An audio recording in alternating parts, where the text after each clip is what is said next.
Esta é a história do dia da Rádio Observador.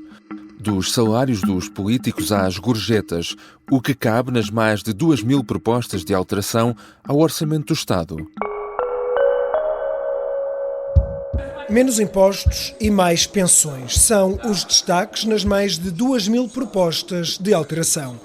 Os partidos com assento parlamentar entregaram o maior número de sempre de sugestões para alterar o Orçamento do Estado do próximo ano. Um recorde de propostas para alterar o Orçamento do Estado num dos parlamentos mais fragmentados de sempre. São, no total, 2.161 que começam a ser votadas no início da próxima semana.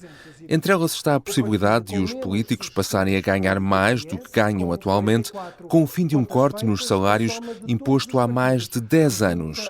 Mas, das pensões aos impostos ou até ao dinheiro ganho com as gorjetas, há propostas para quase tudo. Vamos analisá-las com a ajuda de Alexandra Machado, editora de Economia do Observador, que publica um artigo detalhado no site onde resume o que os partidos põem agora em cima da mesa. Eu sou o João Santos Duarte e esta é a história do dia de quarta-feira, 20 de novembro. Olá, Alexandra. Olá, João. Estamos a falar de mais de 2.000 propostas de alterações ao Orçamento do Estado que foram apresentadas pelos partidos para serem agora discutidas na especialidade, já depois, claro, deste documento ter sido aprovado na generalidade. É um número gigantesco, avassalador de propostas, já vamos falar sobre elas, mas vamos começar por esclarecer aqui um conceito que tu referes logo no início do teu texto. O que é que são cavaleiros orçamentais? Este ano fala-se muito desses tais cavaleiros orçamentais, porque a UTAU que é a Unidade Técnica de Apoio Orçamental, que funciona para apoio dos deputados no Parlamento, tem vindo a falar muito nesse conceito e que se refere a normas que são postas no Orçamento do Estado, ou propostas que estão no âmbito do Orçamento do Estado, e que dizem respeito a medidas com impacto financeiro plurianual, ou seja, que deviam estar fora de um orçamento que é para um ano específico, ou medidas sem necessidade de inscrição financeira e orçamental, que deveriam ser discutidas no Parlamento ou propostas no Parlamento, fora também desta discussão orçamental. O certo é que ano após ano o orçamento acaba por ser um momento em que todos os partidos e o próprio Governo aproveita para funilar uma quantidade de produção legislativa. E entupir, não é? Todo este processo, no fundo é isso, não é? E coloca lá muitas propostas que não têm razão de ser neste exercício ou neste processo orçamental. De resto, obviamente, é impossível estarmos aqui a falar de todas essas propostas e eu recomendo a leitura do teu artigo no site do Observador, que é muito pormenorizado, mas vamos falar de algumas e principalmente propostas que mexem sempre com o bolso das pessoas. E um caso desses são as pensões, é um tema que une quase toda a oposição, embora depois as propostas sejam diferentes, não é? Têm diferenças. Tem muitas diferenças e essa união das oposições fica presa pelos detalhes dessas mesmas propostas. Quase todos os partidos, é certo, exceto os partidos que apoiam o governo, PSD e CDS, já lá vamos, quase todos os partidos apontam numa direção em relação à atualização das pensões. Só que PSD e CDS só querem, tal como o Governo também tem dito que o faria, só querem a possibilidade de existência de um suplemento extraordinário a definir no próximo ano, portanto no próprio ano do orçamento em vigor e consoante estejam a correr as contas públicas, ou seja, em função da execução orçamental que estiver a acontecer. Só se houver margem nas contas é que o Governo e estes dois partidos querem que haja tal suplemento extraordinário que, por outro lado, não tem caráter permanente. O que é que isto quer dizer é que esse suplemento extraordinário não vai contabilizar para as pensões futuras. E o braço de ferro entre os partidos que suportam o Governo e o PS, em particular, é precisamente neste ponto. O PS propôs e quer que haja uma atualização das pensões mais baixas, até cerca de 1.500 euros, de forma permanente e propõe um aumento, uma atualização das pensões em mais 1,25 pontos percentuais do que aquilo que a lei obriga a aumentar, que ainda não sabemos também quanto é, porque depende da inflação de novembro. O custo, segundo os socialistas, da sua própria medida é de 265 milhões, portanto haveria margem para acomodar este valor.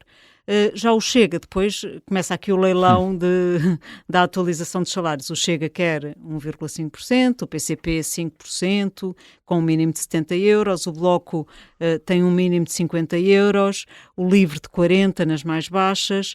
Enfim, é um conjunto de propostas que têm vários impactos orçamentais se fossem aprovadas e que podem ir desde um valor de 300 milhões até 4 mil milhões no caso da proposta do PCP.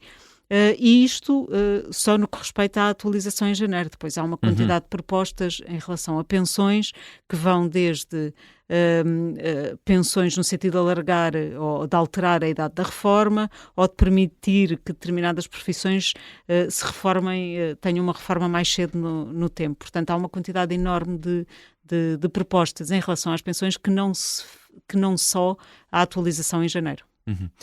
Dos pensionistas, passando para os rendimentos dos trabalhadores, também há muitas propostas, seja ao nível do regime dos trabalhadores independentes ou até mesmo do salário mínimo, mas que dificilmente passarão, ou será que não podemos ainda dizer isso? Pois, nesta fase é muito difícil perceber o que é que pode passar e não passar. O desenho atual do Parlamento dificulta muitas contas e não permite fazer totalmente a contabilização do que é que pode passar e o que é que não pode passar, sendo certo que a nível do salário mínimo dificilmente alguma das propostas passa, porque o Governo já disse que o salário mínimo em 2025 será de 870 euros e isso é uma medida que não precisa de estar no Orçamento do Estado, é por decreto que é aprovada sem necessidade de ir ao Parlamento. Claro que há partidos que propõem salários mínimos maiores, de 950 ou até de 1.000 euros, mas dificilmente o salário mínimo é mexido em sede orçamental. Já em relação aos independentes, sim, também há muitas propostas de alteração. A Iniciativa Liberal, nomeadamente, tem-se centrado bastante neste tipo de rendimentos, porque quer equiparar a tributação do rendimento do trabalhador independente, vulgo recibos verdes, ao trabalhador por conta de outrem, e neste orçamento, nestas propostas de orçamento, também há medidas para descer as tabelas de retenção em IRS destes trabalhadores, há partidos a propor descidas maiores do que as do Governo, há mudanças no valor das isenções do IVA e também há mudanças a nível da parentalidade ou do subsídio à parentalidade, portanto também há aqui uma panóplia grande de propostas. Um dos pontos de discórdia antes ainda da votação na Generalidade e aprovação entre o Governo da AD e o PS foi a questão do IRC, o que torna também interessante que agora os partidos que suportam o Governo tenham decidido incluir na especialidade uma proposta que prevê a descida de 2% do IRC, proposta que sabemos que o PS é totalmente contra. Como é que isso aconteceu? E que chegou de resto a abrir aqui uma mini-crise, não é? De algumas horas. Exato, foi mesmo mini. Foi mini, mas enfim, aconteceu mesmo a crise que colocou novamente algumas dúvidas sobre a aprovação final do orçamento, mas tentando resumir, o que aconteceu rapidamente foi nas negociações entre o Governo e o PS antes da votação na Generalidade do Orçamento, havia um pré-acordo para a descida do IRC em 1 ponto percentual, portanto para 20%, ao contrário do pretendido inicialmente pelo Governo, que era de 2 pontos para 19%. Esse acordo, sabe-se agora que não chegou à frente, mas o Governo resolveu colocar no orçamento a proposta que tinha acordado com o PS, portanto de descer o IRC só em 1 ponto percentual. O PS foi dizendo que nem isso iria aprovar. Exato. Depois na especialidade, em que os artigos são votados artigo a artigo. O PS foi dizendo que não iria aprovar essa medida e os governos que apoiam o Governo tiraram o coelho da cartola de fazer uma proposta de alteração para voltar à proposta de descer em 2 pontos e isso obrigou o PS, mesmo antes da votação na especialidade, a definir e a anunciar que iria votar favoravelmente ao ponto percentual, ou seja, o Governo, os partidos do Governo não ficam dependentes do Chega para fazer passar essa proposta e o PS não corre o risco de ser aprovado uma descida de IRC de 2 pontos percentuais em vez de 1 ponto percentual. O outro grande ponto de discórdia na altura foi o IRS jovem, não é? A proposta do governo é de uma tributação mais baixa para os jovens até aos 35 anos, que tenham rendimentos anuais até aos 28 mil euros durante 10 anos. No entanto, agora, na especialidade, há partidos que querem ir ainda mais longe. Sim, pouquinhos. Na realidade, há pouquinhos.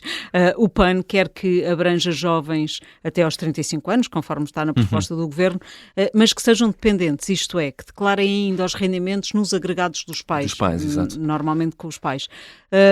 No entanto, pelo contrário, há outros partidos como o Bloco que querem mesmo o fim da taxa favorável para os jovens. Portanto, se existem uns que querem ir mais longe, também há uns que querem recuar. Exato. A Iniciativa Liberal continua a defender a sua taxa de IRS mais baixa para todos, independentemente da idade, que tem dois escalões, 15% até aos 14.400 euros e 28% a partir daí. Portanto, pode-se dizer que aí ele quer ir mais longe, mas para todos os rendimentos e não só para os jovens até 35 anos. E no caso do IRS, naquilo que podemos, enfim, deduzir, que propostas é que encontramos aqui? Isso também é uma mar de propostas. Enfim, isto parece que estamos sempre no oceano. Existem dois tipos de deduções que os trabalhadores por conta de outra fazem no IRS, a chamada dedução específica, que é um valor fixo e que também tem propostas para que seja aumentado, e as deduções à coleta, que implicam a existência de faturas quando se faz determinadas compras ou despesas, como gastos com a saúde, educação, habitação ou rendas. Há também aquela designada de despesas gerais, que é para todas as faturas. Há ainda uma outra, que é uma dedução por conta do IVA que pagamos em alguns serviços. Isto acaba por incentivar o pedido de fatura em setores que antes, quando surgiu esta medida, era para isso mesmo, em setores que eram vistos como menos pagadores de impostos. E então a exigência de fatura obrigava a que eles pagassem os impostos. Enfim, há aqui toda uma deduções, um conjunto de deduções à coleta que os vários partidos vão fazendo propostas para aumentar, nomeadamente os limites dessas deduções.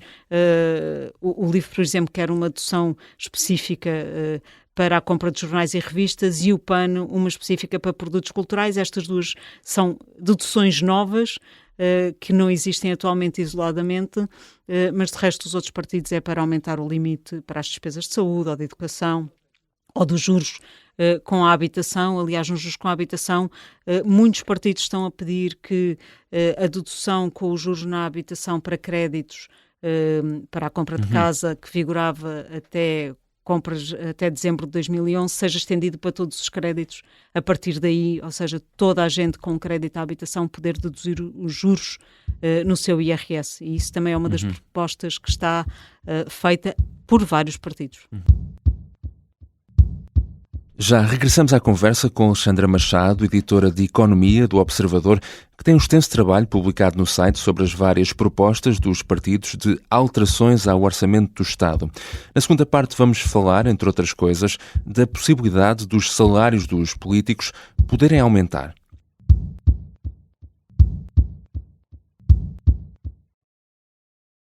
Estamos de regresso à conversa com Alexandra Machado. Alexandre, o salário dos políticos e gestores públicos foi cortado já há alguns anos. De forma breve, para podermos só contextualizar esse tema, esse corte data de quando e quem é que afeta ao certo? O corte foi decidido em 2010, com aplicação a partir de junho desse ano, de 2010. Ainda antes da entrada da Troika, não é? Um ano antes da entrada da Troika, o governo de José Sócrates pediu ajuda à Troika, FMI, BCE, a Comissão Europeia em 2011, mas antes já teve que aplicar algumas medidas de austeridade, porque a situação financeira do país já não era favorável.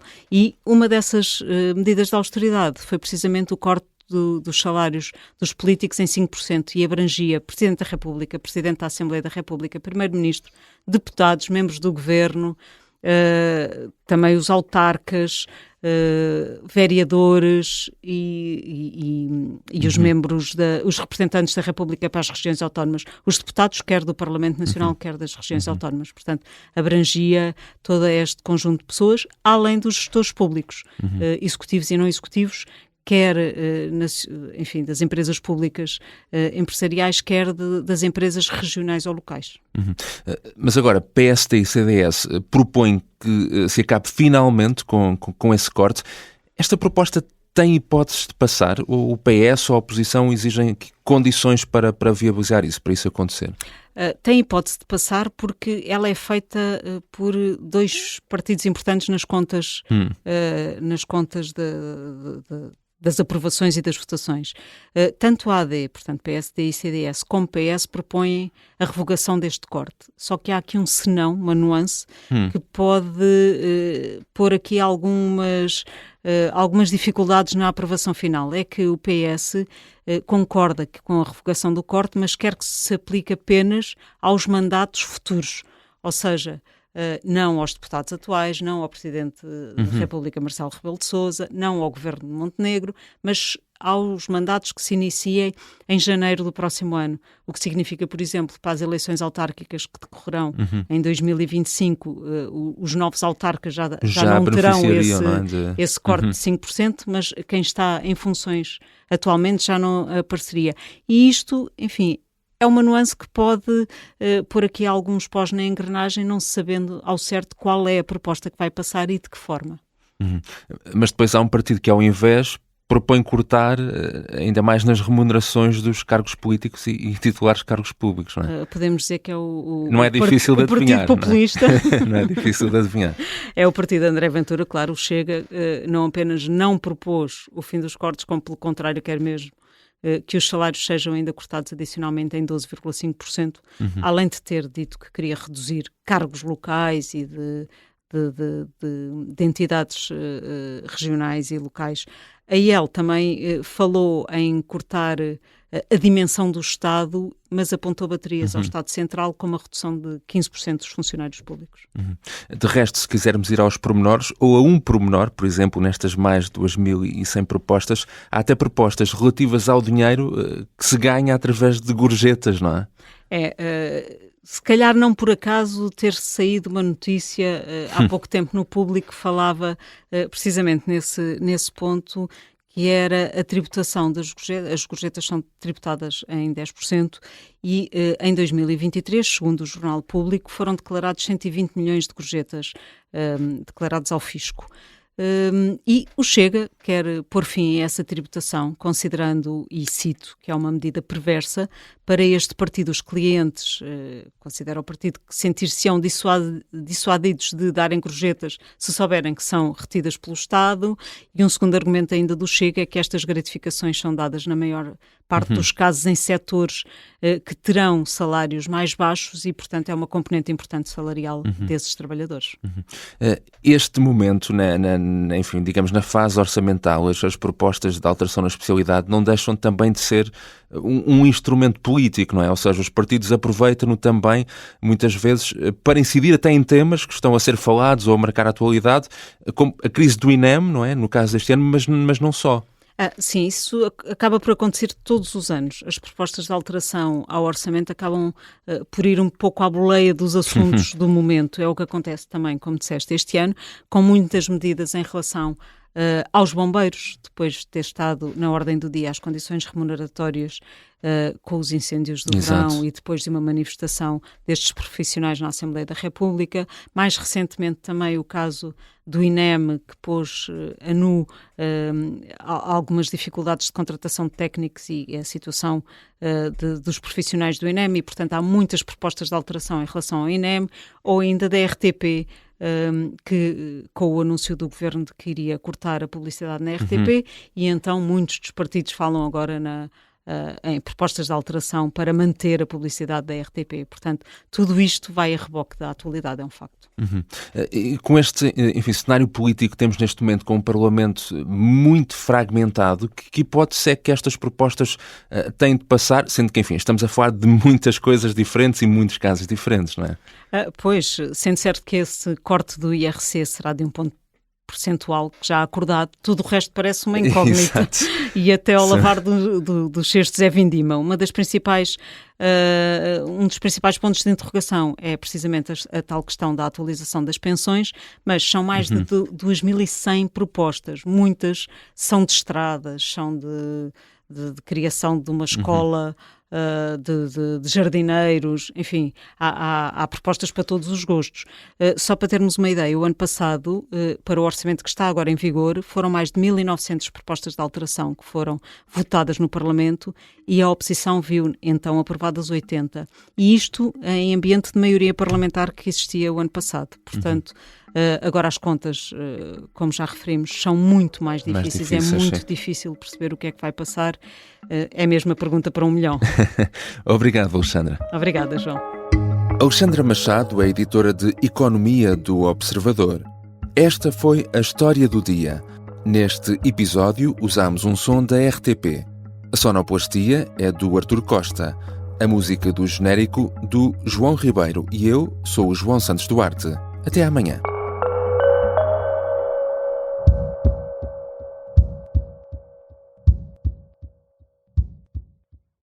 Se gostar deste podcast, pode seguir, dar 5 estrelas e comentar o episódio na Apple Podcasts ou no Spotify. Pode também subscrever e gostar no YouTube. Assim recebe uma notificação sempre que houver um novo episódio.